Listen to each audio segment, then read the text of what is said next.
All right, folks, we are back for part 2 of the Chemical and Pharmacological Ergogenic Aids chapter. Dr. Jenkins here. We started off this chapter with some history of ergogenic aids, some definitions, and then we jumped right in and we talked about steroids, we talked about growth hormone, and we talked about amphetamines. So now we're going to pick up where we left off and talk about the remaining chemical or pharmacological ergogenic aids on this list. Here we go. All right, so caffeine is another one that I'd like you to know about. Rest assured, as we get a little further along in this lecture, there's less I'm going to ask you to know. I'm choosing the ones that are the most popular, the most likely you are to encounter. But caffeine is absolutely considered an ergogenic aid, something that can potentially improve athletic performance. You know where caffeine comes from. You can get it in foods, in drinks, energy drinks. It is found naturally in certain things, but this is interesting because it's actually a chemical compound. So as you're reading this, you might be thinking, why isn't this a nutritional ergogenic aid? Because it is found in some food. But the reason why is because caffeine itself is a chemical compound. So we're not talking about a nutrient. It's more of a chemical compound, and that's why it tends to fall into the chemical pharmacological aid category. This came from your textbook. I am not going to ask you specific information. I like this because you might be surprised to find that some of the things that actually contain caffeine that you didn't think contained caffeine. Obviously, people know about coffee, soda, tea, probably chocolate. There's other things that, particularly some pain relievers and cold remedies that contain caffeine. So this comes into play if you are an NCAA athlete, for example, and you're taking a cold medicine. You may not realize that it actually contains caffeine, and you might be over the acceptable limit of caffeine. So it's something to consider, and that happens. Okay, so I've put together a nice little slide here and I would like you to know some of these. It talks about what the proposed effect is, and then how that could potentially improve athletic performance. So some people say that it can help you burn more fat, and that would certainly help an endurance athlete. Some people say that it is a stimulant and can indirectly stimulate fat metabolism. So that kind of falls into the same category. So some people will say that caffeine both directly and indirectly can help you burn more fat. Other claims is that it is a stimulant, and that could help both types of athletes. And then some people will even say it leads to more release of calcium, which can lead to better muscle contractions in terms of intensity. So I'd like you to know we basically covered 3 proposed mechanisms of action, okay? Stimulate more fat, be a stimulant, and then help more calcium get into the muscles, okay? So those are the proposed mechanisms of action. Let's see what the actual research tells us. So the research tells us that it may, in fact, increase fat metabolism, and that would help our endurance athletes. How about that, huh? Fewer studies, and it's still inconclusive, I would say, as to whether it can benefit the high-intensity athletes. So if I go back, let me change color. This one has been shown pretty reasonably to be an effect and could potentially help endurance athletes. This one is a question mark. I think we could come to the conclusion that the scientific research is inconclusive.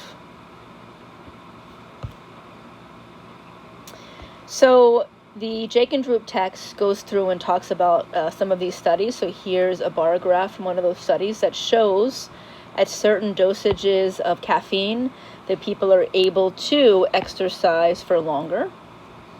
Okay, so that would be the endurance effect of caffeine, allowing us to burn a little bit more fat for energy. You don't need to know this slide, but I wanted to give you an idea of what these recommendations say. Strength athletes, I don't want to support because the results are still inconclusive.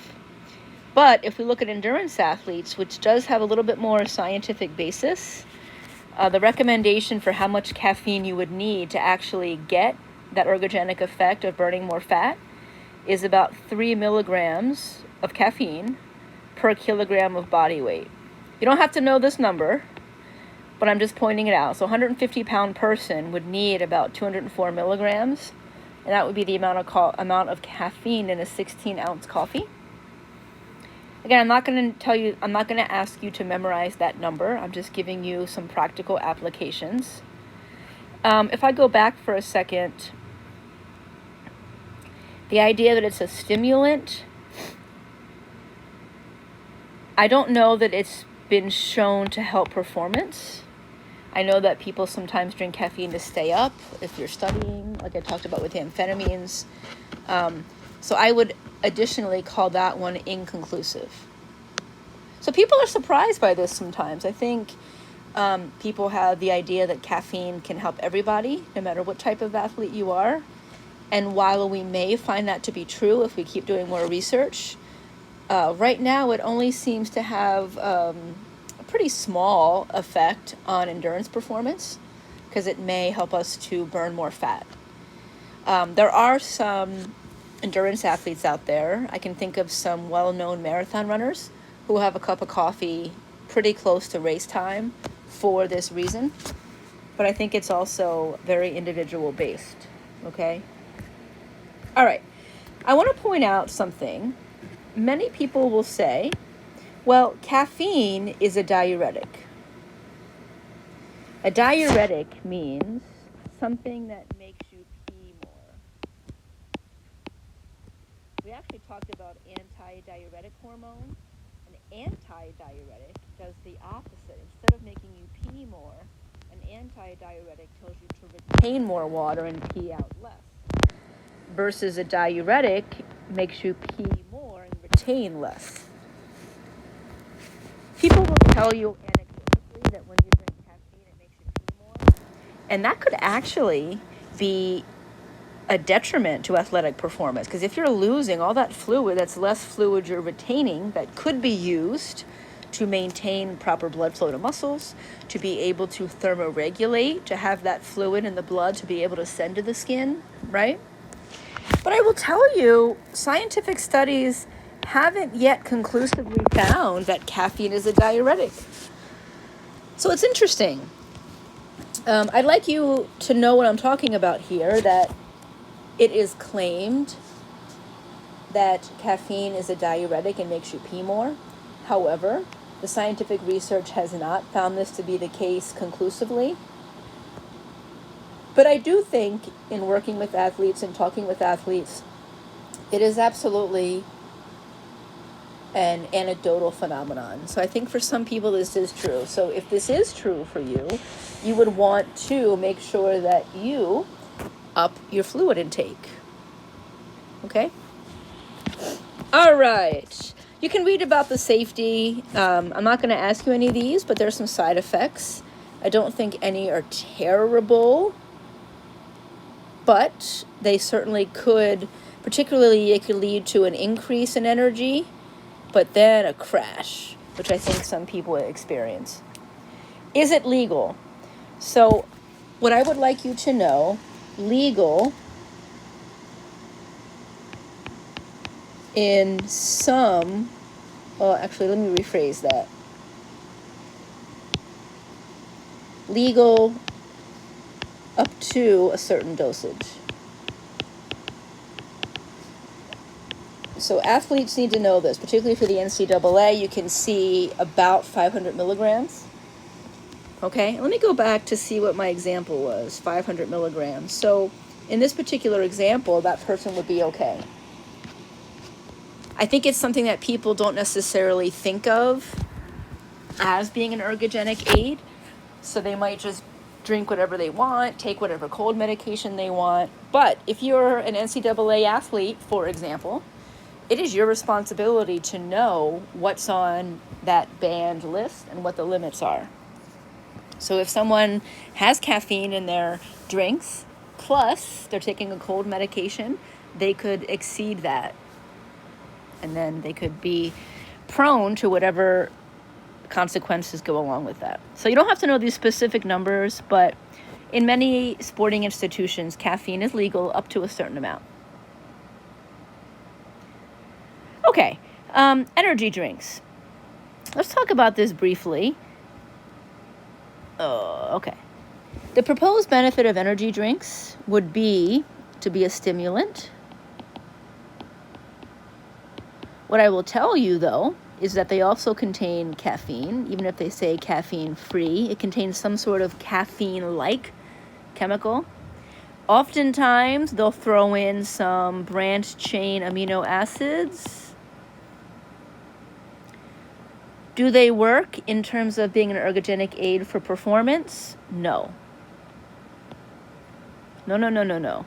The side effects absolutely would be maybe potentially an increase in energy followed by a steep drop in energy. I would like you to know this. Just the fact that they don't work for athletes. If you wanted to get the benefits of caffeine, then take caffeine. Drink coffee, take a caffeine pill. If you want the benefits of branched-chain amino acids, eat a chicken breast a couple hours before to get those amino acids. If it's sugar that you're looking for, make sure you're following the guidelines that we talked about in the carbohydrates chapter, that you're having the appropriate amount of carbohydrates in your daily diet, the morning of, right before, and if it is a long enough duration, that you're ingesting the appropriate things like Gatorade that contains the appropriate amount of sugar and the appropriate electrolytes. Plus they contain a whole lot of sugar that you don't need. Okay. I would also like you to know erythropoietin, otherwise known as EPO. Like we've talked about with many other things, this is a hormone that we naturally produce. In this case, it's produced by the kidneys. It goes to the bone marrow, and this hormone stimulates red blood cell production. And don't forget, red blood cells carry oxygen. So our body naturally produces this hormone. If we take more of it, could we make more red blood cells, which means that we carry more oxygen? I just gave you the proposed mechanism of action. If you have more red blood cells, you can carry more oxygen, and this will be beneficial. I'd like you to know this. This will be beneficial only for an endurance athlete. The only athlete that would potentially benefit from EPO supplementation would be an endurance athlete, because they're the ones that are requiring more on oxygen in their energy systems to their muscles. It all comes together, all the chapters we've talked about before. I get excited. Do they work? Yes, they work. Blood doping. Cyclists have been doing it for a long time. About 10 years ago, they put the crackdown on the cyclist. Are they still doing it to some extent? Probably. Blood doping is difficult to tell with blood tests. And as you are probably not surprised to learn, the doping strategies are always far ahead of our testing ability. Okay? So, yes, for endurance athletes, we can generate more red blood cells and carry more oxygen. Of course, EPO is used in other healthcare situations, but you don't need to know that.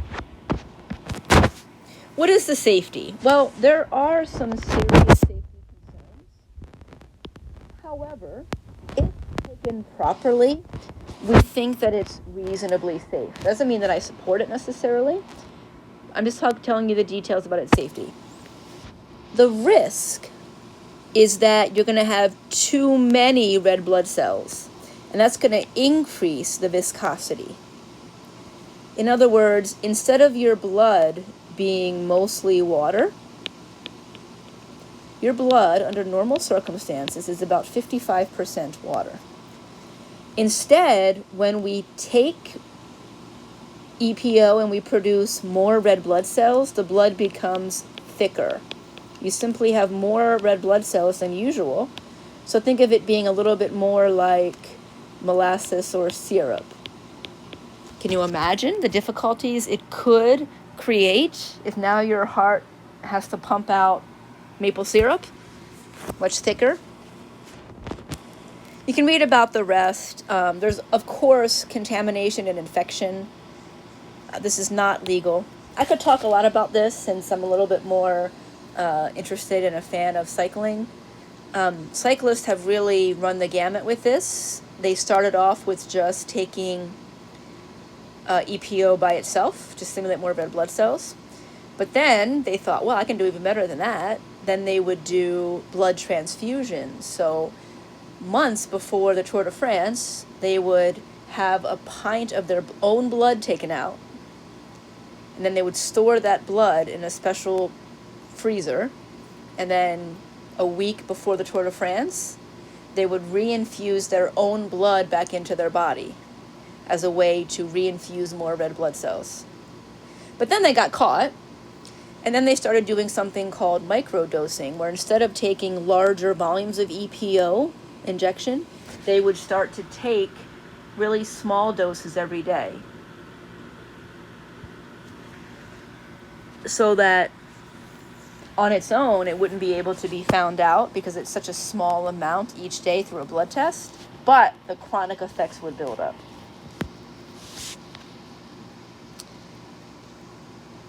You don't have to know this slide. I already mentioned that testing is difficult. What the cycling community has done now is they test for hematocrit, which is the percentage of red blood cells in all of your blood. And cycling has a 50% rule for men, where if your hematocrit is over 50, you're automatically suspended. Okay, I think this might be the last one I'm going to ask you to know, even though we'll cover a few more. Sodium bicarbonate. You can see it's an alkaline booster. Sodium bicarbonate is really something that is alkaline. So it's a chemical that is alkaline. If we think about the pH scale, it goes from 0 to 14. On this side, we have acidic things, and on the other end, we have alkaline. So we know, probably, during exercise, lactic acid builds up, otherwise known as lactate, which is the form that it is transported in the blood through as. So if we have a buildup of acid during exercise, maybe it would be helpful to add something that's alkaline to help balance it out. So if we have a problem of acidosis, lactic acidosis, an accumulation of lactic acid, well, if I take something that's alkaline, it can help to balance it out and make the blood no longer acidic. So in theory, it makes sense. So that's what I'm saying here. The proposed mechanism of action during exercise, lactic acid builds up. So if I ingest something that's alkaline, it can buffer against that and maintain a healthy pH of the blood. You can imagine in our exams for this part, just very straightforward questions. What is the proposed mechanism of sodium bicarbonate? And you pick from A, B, C, D. I could ask you, which of the following are legal? Things like that. Research has shown it does not work. This is a popular one in the endurance community, but what I will tell you is, scientifically, when you do a scientific study, it does not show an improvement. How about that? What we find is that our blood has our own chemical buffers, and they're better. So adding something from the outside doesn't make our own body's ability to regulate pH any better. This is something that is legal.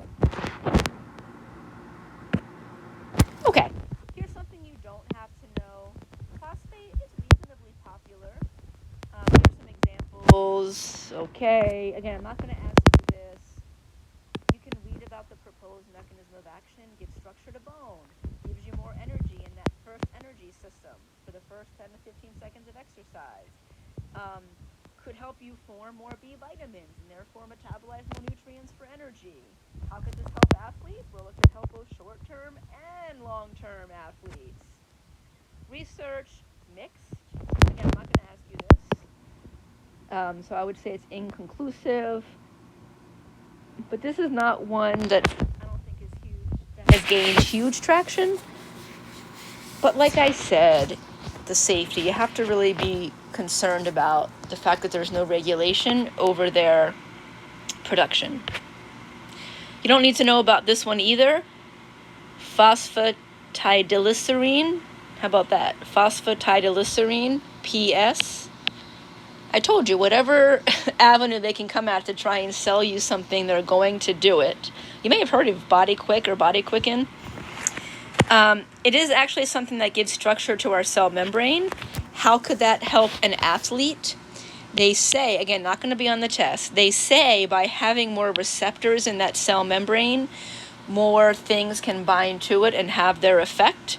So you could basically recover better as an athlete. What does the research show? We don't have enough information to know yet. Beta-hydroxyl beta-methylbutyrate. Not going to ask you this either. HMB. This is a metabolite, which is a fancy way of saying a breakdown product. This is a breakdown product of one of our essential amino acids called leucine. So when we break down leucine, HMB is one of the things that is formed. The idea for an athlete, again, won't be on the test, is that it could help reduce protein breakdown. You would recover better. You would retain more strength. What have they found? We don't know.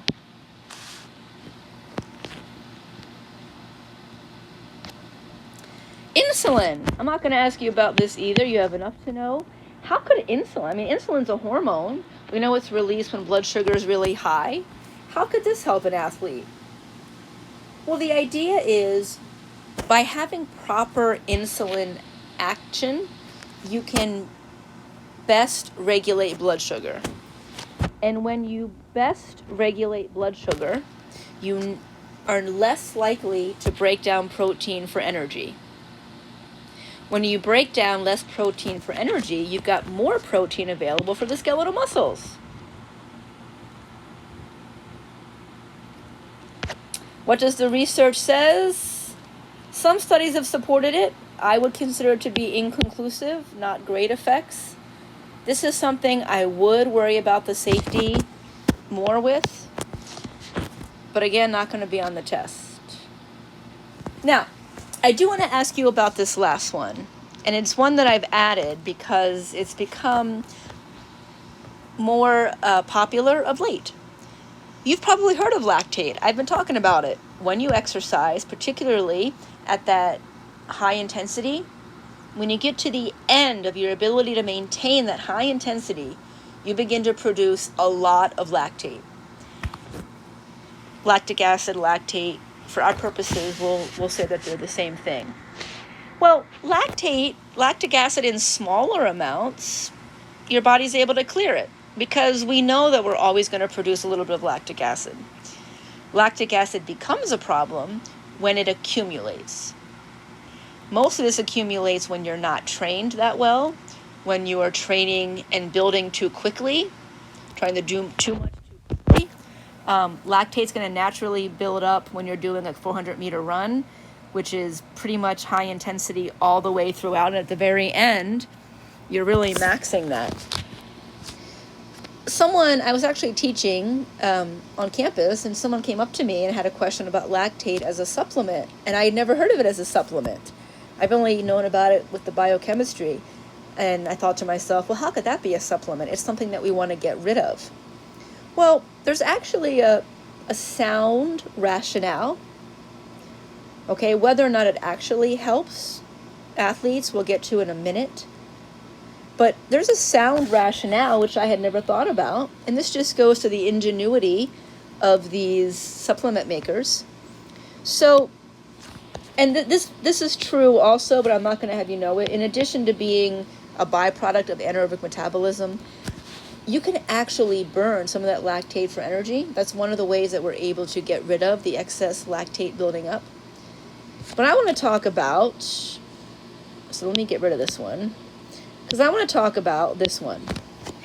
Whenever we burn lactate for energy, hydrogen ions are a part of that process. And hydrogen ions, when they accumulate, are acidic. So what's happening here is, when we burn lactate for energy, hydrogen ions are taken out of the blood in order to metabolize that lactate for energy. So if hydrogen ions are taken out of the bloodstream in order to help metabolize lactate for energy, it means that there's less remaining less remaining hydrogen in the blood. And having less of something acidic in the blood could make it more alkaline. So the end result would be very similar to the phosphate. Help buffer against acidic buildup, but not through the lactate itself, through the hydrogen ions that usually accumulate right along with lactate. Has research shown it's supportive? No. We will find out more, I think. I'm always amazed at what supplements my students are taking, and I look upon it as a gold mine of information, because you guys and gals are out there trying it out. I may not recommend these things because of my own safety concerns, but I always want to learn more, because I'm not the one out there taking these things, and they're always coming up with more things. How about that? Okay, I'm going to end this chapter with a little bit of a point. Should an athlete be using a supplement as an ergogenic aid? Here's the scientific answer, sprinkled in with some of my own ethics, my own beliefs. But to reach your full body potential, you will never know what your full body potential is as an athlete if you don't get the most out of your body naturally first. What's the saying? You got to cry in the dojo before you can win on the battlefield. There is absolutely no substitute for a well-designed training program that is carried out. There is no substitute for eating well. The better that we eat, the more we're going to get out of those workouts if they're particularly planned out well. Okay? If you've done those things, if you have pushed your body to the max using appropriate training, you've been building, recovering, building, recovery, you've given yourself a couple years to develop, because it takes time. You're not going to know how you respond to weight training just after 1 month or 6 months or even a year. You need to give it some time. Well, if there are some holes in your training, some certain things that you still are not able to do that you'd like to, consider a supplement if needed. First of all, is your goal not reasonable? I could say I want to bench press 500 pounds. That's never going to happen. I could say that I want to run a marathon in 2.5 hours. That's never going to happen. So think about your goals if they're reasonable. If you have reasonable goals and you've maximized your own body's potential, do a diet analysis. Get a blood test. See if there's any holes that you can fix. Maybe you have some kind of dietary deficiency that you could alter your diet naturally. If you can't get all your things through the diet, supplementation might be needed. Okay? And if it is, or if it's desired, please be safe. Please be safe. All right, we're going to end there. I'll see you back next chapter for our discussion on nutritional ergogenic aids.